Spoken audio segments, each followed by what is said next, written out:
नै लोगोफोर खुलुमहरनाय थाबाय बयखौबो दिनैनि बे हाबाफारियाव लोगोफोर दिनै नै दिकियाजुलि दंफैलायो आरोना हारसिंनो गोदाव सोराव पेसेन्जार लाबोनानै ड्राइभार मानसि नालाय लोगोफोर नै मानसि लाबोना दोनफैना हारसिंनो गिदिंलागासिनो आरोना गोदाव सोरावनो उफाय गैया।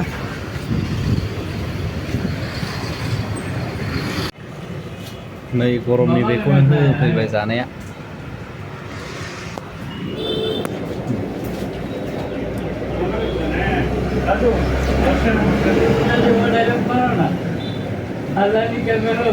एसे बेजोंनो थान्दा खालामनोसै आरोना।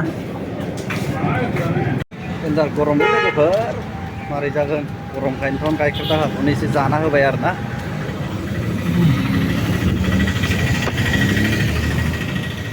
ओमफ्राय दा बर्थमान गिदिंगासिनो आरोना आं हारसिंनो।